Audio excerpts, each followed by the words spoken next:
When I got diagnosed, I was devastated. I was just shocked. At 25, Michelle Macon became one of the more than 44,000 Americans diagnosed with leukemia each year. I've always been very, very healthy.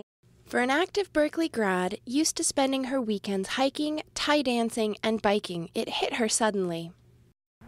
I was gonna pass out. I had to get off the bike and push it up the hill, and so I was like, this is really weird. I don't know why this is. After struggling during what should have been a routine jaunt across the Golden Gate Bridge, she decided to get a blood test. By 5 o'clock that night, her doctor called. It was February 27, 2007. She said, I've never seen, anything like this before. So she was like, don't drive anywhere. Get someone to drive you to the emergency room right away. Within 24 hours, Michelle learned she had acute myelogenous leukemia, a form of leukemia that is fast and fatal. And I didn't know anything. I didn't know, could you die from leukemia? Thankfully, Michelle's doctors moved quickly with aggressive treatment. By September, after 5 rounds of chemotherapy and a month in the hospital, she was cancer-free. Michelle hit restart. She traveled to Spain, got a puppy with her college sweetheart Van, and went back to work. Everything seemed fine until one day this May while celebrating Van's acceptance to Stanford's prestigious MBA program. You don't want to admit it to yourself, but deep down inside, I think I knew that I had relapsed. Michelle's doctors confirmed her fears. The cancer was back. Now, her only option for survival was a bone marrow transplant. To get this news that I had relapsed, it was like your world just crumbles. It's like, when is it going to end, Yeah. I didn't know if you guys had to dump any of your heparin out.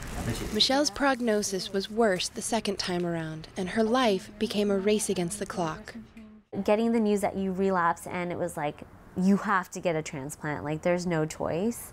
There's no other option. It's really scary. You just start to think of your mortality.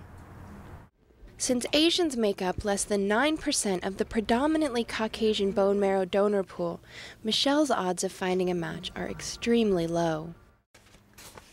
Oh, they sent the thank you letter from Leukemia Lymphoma Society. For Van, who married Michelle just weeks after the relapse, finding his new bride a donor became his top priority. Sorry, ladies, have you heard of Project Michelle? Instead of studying at Stanford, Van spends days and weekends soliciting total strangers. Can I talk to you about it? Can I walk with you guys? So Michelle is my wife. She's dying of leukemia, and she needs a bone marrow transplant to survive. Together with a network of dedicated friends and family, he founded Project Michelle. In the last year and a half, along with volunteers across the country, they have organized an astounding 300 bone marrow donor drives nationally. Thank you so much, really appreciate it. It's hard being the significant other of a patient. I think it's a difficult position. I would trade positions with her any second, but I can't. And I wish I could take all the pain away, but I really can't. But what I can do, and with the need for a donor, what I can do is find a match for her. By adding donors to the registry, Project Michelle is not only increasing Michelle's chances for a match, but also helping the 6,000 other people whose life depends on finding that small miracle. You might be her only match. The process of registering is simple and painless, and donating has become easier in recent years. Still, registering bone marrow donors can be difficult.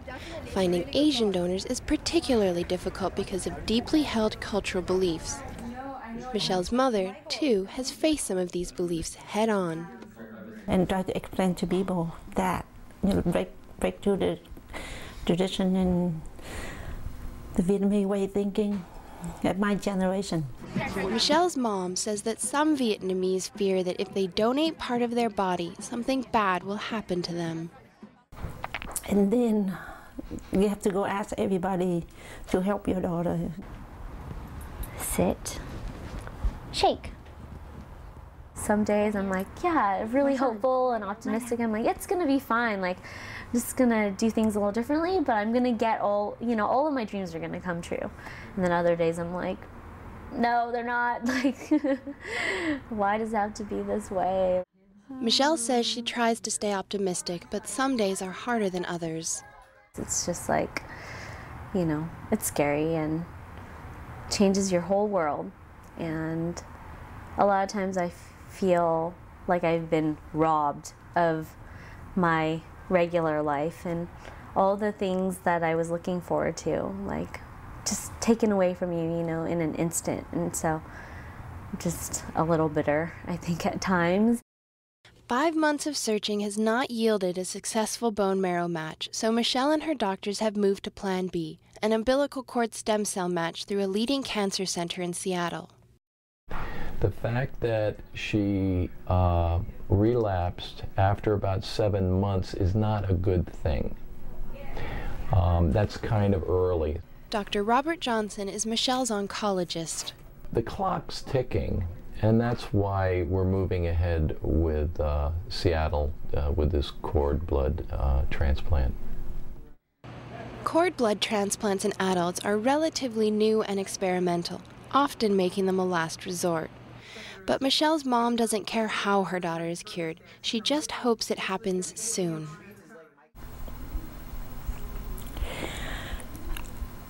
I think I have to learn one day at a time. I cannot expect too much. So I try to go one day at a time. And to be, you know, love and support and side by side with her. Even if a bone marrow match isn't found in time, Dr. Johnson considers the donor drive efforts of Michelle and her family heroic. In the midst of her own strife and struggle, she was out there trying to find donors, literally, for other people. In just over a year, Project Michelle has added more than 15,000 people to the National Bone Marrow Registry. You're gonna take a corn frog and you're gonna like rub. Do you think this is the trip that we took to Houston right before I got sick? On this day, Van gives Michelle some exciting news. Because of Project Michelle, 2 people have found donor matches. What? From Project Michelle? From Project Michelle. Wow! Why didn't you tell me? Yeah, I mean, that's amazing. I'm getting all teary-eyed. That's awesome. I've been waiting for this.